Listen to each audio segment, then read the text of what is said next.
그동안 오랜만에 제가 유튜브를 촬영을 하려고 오늘 준비를 한 과목은 고전이에요. 고전이고 조선시대 위주로 오늘 유튜브에 올릴 거는 그건데요.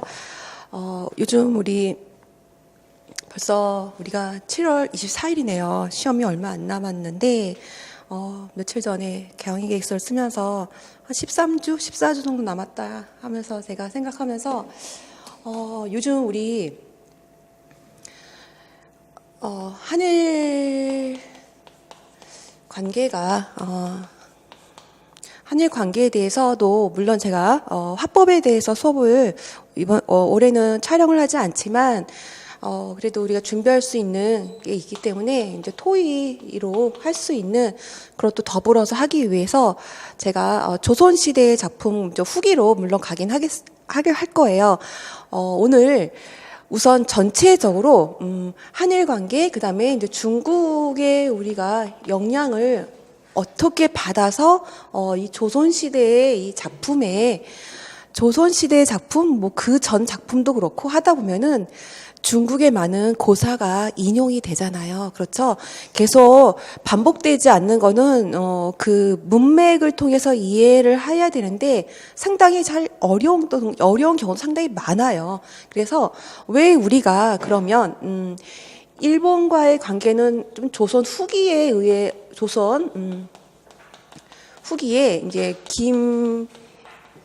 김인겸이라는 이제 분의 일동장유가를 제가 하면서 조금 말씀을 드릴 거고 중국에 대해서는 우리가 뭐 꾸준히 고사 인용이 되고 배경설화에 다 들어있기 때문에 꾸준히 제가 조선 작품을 하면서 조금씩 말씀을 드렸는데 시가를 할 때는 우리가 두보에 대해서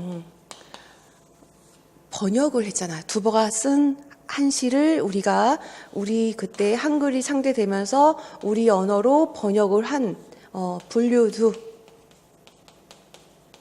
공부시 언해라고 해가지고 언해 작품이 있어요. 그래서 왜 두보가 그 많은 중국의 작가들을 통틀어서 왜 두보가 더욱더 많이 교과서 외에 많은 우리 인용을 할 수밖에 없냐면 최초의 번역 시집이잖아요. 그렇죠? 거기에 그 우리나라 분들이 조선시대 분들이 번역을 해놓은 그때 당시의 글을 우리가 지금도 이 글을 통해서 그때 우리 선조들이 어떻게 명시를 했고 변화가 어떻게 돼서 현대 우리가 쓰고 있는 언어까지 왔는지를 알 수 있는 자료가 되는 거예요. 그런데 왜 두어만 하지 않고 다른 또 뭘 어떻게 할까? 어느 분서부터 시작을 하냐면 왕유. 우리가 너무나 몸에 정말 유전자처럼 들어있는 200개의 시도 그렇고 그다음에 두보 그다음에 백거이를 할 거예요. 백거이를 할 건데 물론 중심적으로는 두보의 시를 할 건데 제가 좀 연도수별로 지금 열거를 했는데 여기엔 또 도연명도 있고 여러 명의 또 중국의 작가분들이 들어가겠죠. 네, 대표적으로 이렇게 말씀드린 거고 우선 이런 거를 우리가 시가를 하면서 중심적으로 가사를 하면서도 김인겸의 일동장유가는 이제 가사죠.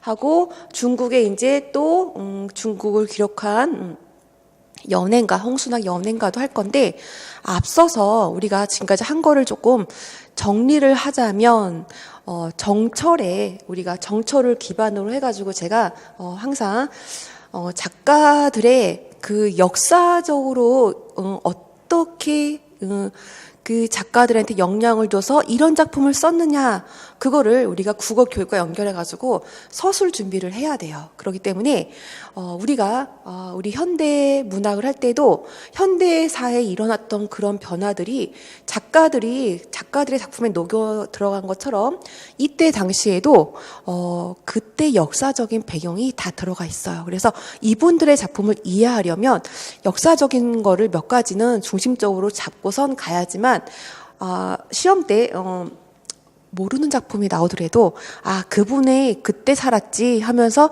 생각을 우리가 이렇게 연결해서 서술을 할 수가 있겠죠. 그래서 정철을 제가 기억할 때는 좀 쉽게 기억하기 위해서 바로 위에다가 이 율곡을 썼어요. 어머니죠. 심사임당을 썼어요. 그 어머니, 이의 어머니 심사임당을 썼고, 이는 정철과 동일한 해에 태어나셨죠. 제가 정철을 또 중심으로 기억하자고 하는 게 뭐냐면 1392년에 우리 조선이 건국이 됐고 1592년, 200년 플러스 하면 1592년이죠. 그런데 임난이 시작된 다음 해에 정철 작가가 돌아가셨어요. 그렇죠? 그렇기 때문에 기억하기가 좋잖아요. 그리고 정극인 써놓고 송순 써놓고 제가 정철을 썼어요. 이유는 정극인의 상충고, 송순의 명암정가, 그다음에 성산별고, 관동별고, 삼이인고, 송미인고 꼭 알아야 하는 작품들이고 우리 기출을 보면은 늘 나와요. 늘 나와요. 조금씩 변형이 될 뿐이지 이분들의 작품은 거의 한 해를 건너뛰더라도 또 나오고 하기 때문에 거의 알아야 되는 분들의 라서 제가 그 또 영향을 준 작품들이 있죠. 서로 이렇게 그대로 제가 나열을 했어요. 그러니까 쉽게 다시 한번 정리를 하자면 정철과 이가 36년도고 정철이 임진왜란 시작한 그 다음에 돌아가셨어요. 그걸 기억해 주시고 정극이는 쉽게 1401년이에요. 1401년. 그러면 우리가 너무나 잘 알고 있는 이 선생님과 더불어 또 이황 선생님이 계시잖아요. 그렇죠? 이황 선생님이 정극인 작가 플러스 100년을 하면 1501년이에요. 그러면 대충 이제 연도수가 나오고 있고 긴 시습하면 우리가 금오신화를 많이 알고 있는데 제가 얼마 전 강의한 한시에서는 우리가 여러 가지 한시를 김시습의 여러 가지 한시를 했는데 제가 사청 사우를 중심으로 영상 각오도 하고 여러 작품을 했어요. 그런데 많은 학생들은 김시습하면 금오신화에 너무 이렇게 기억의 영향이 커가지고 한시도 썼나? 다른 분인가 했기 때문에 제가 긴 시습에 또 한시를 워낙 좋아하고 해서 시작을 했었거든요. 긴 시습이 1435년이에요. 그러면 뭘 기억하면 좋을까요? 여기서 보면은 세조가 왕이 찬탈한 계유정란이 1455예요. 1455. 그러니까 우리가 현대 산문을 할 때도 작가가 태어난 해에 플러스 20 해가지고 그 작가의 활동했던 작품들의 그 시대적 배경을 짐작할 수 있다고 했는데 긴 시습이 그러면 태어나가지고요. 이 세조왕의 찬탈이 딱 20세란 말이에요. 이분이 어떻게 했겠어요? 그 세조의 그 왕의 신하가 되지 않았겠죠. 긴 시습은 상당히 어렸을 때부터 신동이라고 물론 글로 우리가 알 수 있는 거지만 3세 때 뭐 한시를 짓고 5세 때 뭐 하면서 세종께서 참 이렇게 너는 나중에 커서 이 왕조를 위하여 좋은 뜻을 펼쳐라 해가지고 비단도 500피를 하사했던 그런 분이셨어요. 그러니 김시습이 이 세조가 단종을 죽이고 했을 때 당연히 책을 다 불살라버리고 머리도 깎고 절로 들어가셨죠. 그렇기 때문에 김시습 작품을 보면은 어떤 사회의 비판을 갖고 있을까요?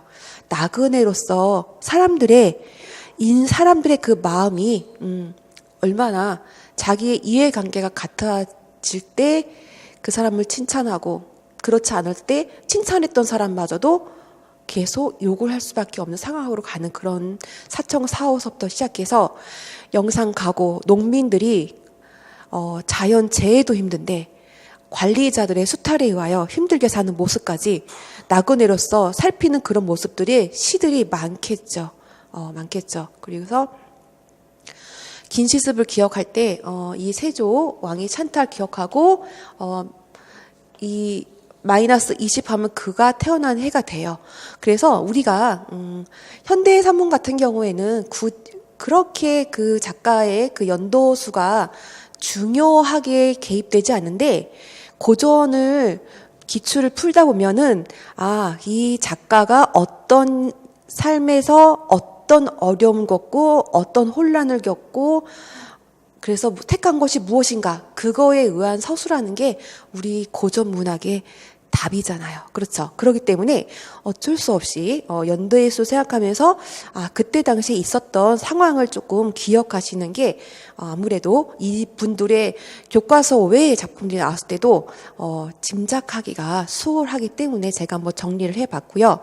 성어는 이와 절친이에요. 그래서 제가 이렇게 같은 라인에 넣고 한 해 빨리 태어나셨던 거고 그렇게 보다 보니까 벌써 여기에 지금 태어나신 분들의 주가 되니까 그 외에 더불어 이제 다른 작가들을 삽입할 때 여기에 맞춰서 우리 선생님들이 기억하시고 싶은 분들의 작가들을 삽입하고 또 너무 기억이 안 나는 작품들이 있어요 하면은 요 라인을 잡아서 거기 옆밑에다가 써놓으시면 나중에 시험날 전까지 기억하기가 좋겠죠. 박인노 하면은 우리가 누앙사 선상탄을 할 거예요. 우리가 정말 오늘 김인겸 작가의 일동장유가를 하면서 제가 선상탄에 대해서 조금 언급을 할 건데 물론 우리 수업 시간에 진행을 다 했던 작품이라 살짝 정리만 해드릴 건데 박인노 하면은 무인이에요. 워낙 작품이 많아서 처음부터 문인으로 생각하시는데 선상탄을 기억하신다면 무인이구나. 통주 수주사로 배에서 이 배가 그 전에는 낚시를 타는 어부에, 어부가 낚시를 할 수 있고 또 흥을 즐길 수 있는 그 배의 수단이 그런 배가, 적들이 쳐들어오는 그 수단으로 변한 거에 대해서 비교를 하고, 또 배를 처음 만든 헌원 씨에 대해서 원망을 하다가 진시황이 불로초를 구하라고 그래갖고 많은 젊은 여자 남자들 그 섬에 보내서 거기서 돌아오지 않고 거기서 계속 씨를 내려서 그 외적들이 거기서 살아가지고 이렇게 쳐들어오는 게 아닌가. 거기만 섬에 사람들이 안 살았으면 빈배가 혼자 나오겠어? 헌원 씨가 원망의 대상이 아니라 진시황이 됐다가 그러다가 이제 진시황의 신하까지 원망하면서 그렇게 가는 선상탄의 이야기가 이제 줄을 이루고 있는데 박인노 하면은 작품이 두 가지 세계가 있어요. 처음에 무인으로서의 작품 세계가 있고 나중에 문인으로서의 이제 문인 가객으로서의 작품 세계가 나눠지게 되죠. 그래서 박인노 한다면 임진왜란이 1호 9이에요. 1호 9이. 그러면 1호 6일에 태어났고 1호 9이란 말이에요. 거의 30대, 그쵸? 플러스 30대에 전쟁으로 인하여 그 선상탄에 제시된 그 피비린 나는 그 전쟁 이야기서부터 긴 창을 메고 있는 것서부터 그렇게 나열되는 게 30세라는 것도 우리가 연상을 할 수가 있겠죠. 물론 박인노의 누앙사, 임진왜란이 끝나서 우리 그 이덕형, 한음 이덕형이 어떻게 사는지 물어보는 거에 대한 화답으로 쓴 누앙사를 봤을 때도 보면은 임진왜란으로 겪어서 많은 민중들이 힘들게 사는 모습에 나도 비니무원 하면서 만족해가는 그런 삶도 볼 수가 있었죠. 그래서 우리가 수양대군, 한시에 보면 수양산 하면서 나오는 게 더 우리가 알고 있는 세조보다는 사실 수양대군으로 더 알고 있죠, 사실은. 그래서 세조는 그러면 언제 태어났을까? 17년이에요, 17년. 정국인보다 16살이 많고 1455년도 하면 대충 어떻게 나이가 나올지 아시겠죠? 즉위가 이제 즉위한 게 1455년 우리 개유정난을 통해서 즉위를 하셨고, 그래서 많은 분들이 조선 시대 위주의 이제 고려 시대는 제가 예전에 수업을 진행했기 때문에 다음 달 오픈할 문제풀이, 고전 문제풀이 할 때 다시 한번 언급을 자세히 하겠는데, 많은 학생들이 정몽주와 정약용 선생님의 그 연도수를 조금 혼란스럽게 생각하셔갖고 제가 살짝 적어놨고, 성산문의 작품도 제가 문제풀이 할 때 많이 위주로 진행을 할 거예요. 그래서 더불어 우리가 이규보의 동명왕편도 오늘 물론 유튜브에 올리지 못하겠지만 진행을 하기 위해서 제가 써놨고요. 산문으로 넘어간 다음 시간에 필요한 분들이어서 제가 적어놨고, 정약용은 영조 때 38년 1762년에 태어나셔갖고 1836년 정몽주보다 왜요? 거의 300년 넘게 이후에 태어나신 분이시죠. 네, 그래서 혼동하지 않으시도록 제가 적어놨어요. 우선 지우고 나서 제가 그러면 우리 많은 한시와 많은 고전 작품에 중국의 고사 인용이 상당히 많은데 우선 제가 아까 좀 전에 봤던 그 고려의 그 성산문을 맨 오른쪽에 적어놨는데 한번 정리했어요. 많은 학생들이 사육신과 생육신에 대해서 정확히 아는 학생도 많지만 사는 죽을 싸고 생은 살아야 쓰는 건데, 살아서도 그 뜻을 계속 유지하고 지키는 그런 분들을 생육신이라고 해요. 그래서 제가 김시습과 성산문을 써놨잖아요. 그렇죠. 그러니까 김시습은 당연히 어떻게 하겠어요? 그 신하로서 지내지 않고 유랑 나그네 생활로 하시겠죠. 그래서 김시습이 여기 처음에 들어가고 성산문이 들어가는 거예요. 그래서 6명씩 물론 그 외에도 많겠죠. 근데 6 하니까 대비를 해가지고 이렇게 써놓은 문을 정리를 한번 해드렸어요. 단종에 보기를 꾀하다가 발각되죠. 그래갖고 돌아가시고 이분들은 그 뜻을 이어서 계속 사셨던 분들이죠. 한번 마무리를 더 정리를 해드리고 잠깐 우리가 당나라로 들어갈게요. 당나라에 사셨던 분들의 작품들이 우리 그 139의 조선시대, 물론 그전도 그렇지만 조선시대 작품 위주로 말씀을 드려야 되니까 얼마나 영향을 주셨는가. 그러면 당은 언제 있었을까라고 본다면 618년이에요. 그런데도 요즘 우리 학생들이 어느 시가를 좋아하냐 물으면 상당히 많은 학생들이 이백과 두보의 얘기를 상당히 많이 하고 기억을 또 하고 있더라고요.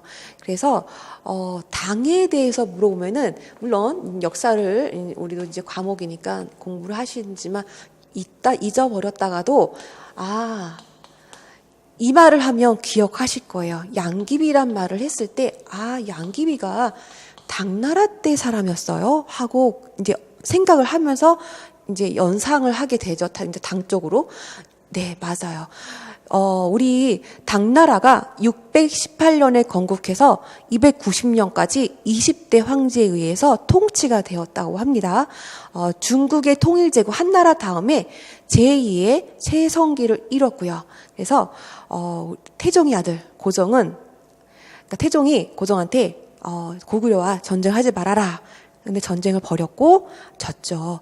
그래도 고종은 나라를 튼튼하게 하고 땅을 넓혔어요. 그런데 고종이 죽은 다음에 그 부인이 아들이 왕이 돼야 되는데 부인이 아들을 죽이고 처음에 내쫓고 죽였다가 하는 측천무라는 영화가 상당히 많이 예전에 방영이 됐었는데, 측천무 영화가 왜 자꾸 영화를 방영할까를 생각해 보면은 최초의 여자 황제였다고 합니다. 그래서 측천무란 영화가 그래서 자꾸 나오는구나. 그쵸? 이해가 되시겠죠? 근데 측천무가 아까 세조처럼 왕위에 오른 그 방법은 정말 말도 안 되는 방법이었지만 정치나 나라를 다스리는 거는 잘했다고 합니다. 그런데 그녀가 죽고 나서 다시 혼란스러워졌다가 그 측천무 무의 손자인 현종. 우리 많은 작품에 계속 현종이 나와요. 현종의 아오 하면 기왕의 집에, 그래서 우리 그 두보에, 그쵸? 강남봉 이구년 할 때 이구연이라는 명창이 늘 있는 집이 현종의 아우인 기왕의 집이잖아요. 이렇게 해서 그 작품을 설명하다 보면은 이분들이 자꾸 언급이 돼요.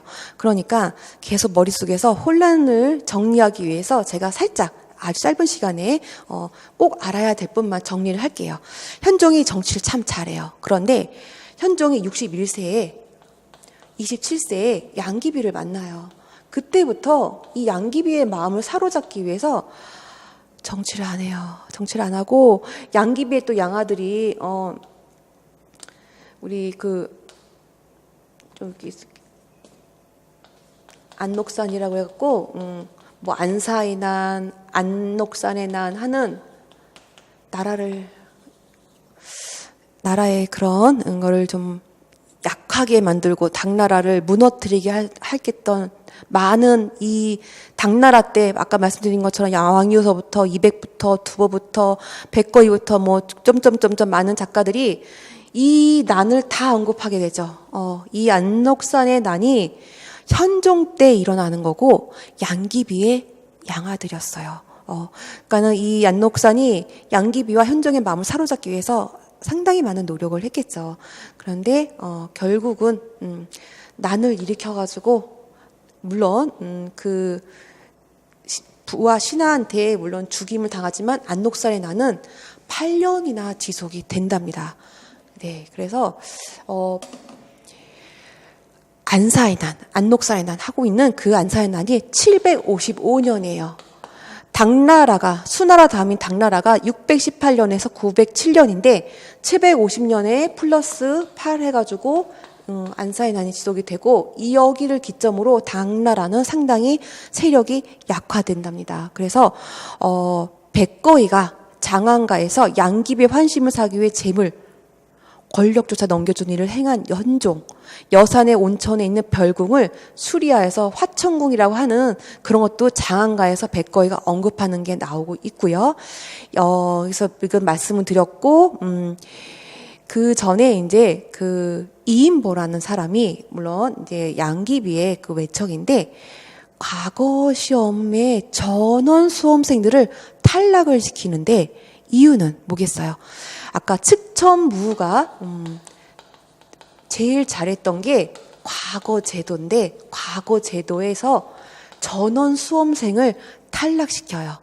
인재를 등용하면 자기가 실력이 없는데 인재에 의하여 자기의 세력이 약화될까 봐 다 과거 제도에 100% 탈락을 시키는 것 중에 수험생 한 분이 두보였다고 합니다. 두보 연결이 되고 그래서 제가 잠깐 써놨고 황소의 난이 875년도에 있다가 5대 19개에서 우리가 15개국 하는 50년간이 그렇게 이루어지다가 뭐 요나라 금나라 여기 설명을 드린다면 더 복잡해지니까 넘기고 우리가 알고 있는 송나라 명나라 그쵸? 우리가 작품을 이제 산문하다 보면 명에 대한 존중하는 그런 사상이 얼마나 뿌리 깊게 남아 있는지 우리가 알고 청나라에 대해서 홍순학의 연행가를 통해서 얼마나 청나라의 문물을 칭찬하고 인정하지만 이렇게 아래로 보는 그런 역할 그 나라의 연도수가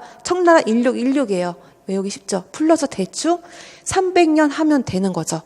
1368 명나라 1368 아까 우리 조선 건국이 1392잖아요. 그쵸?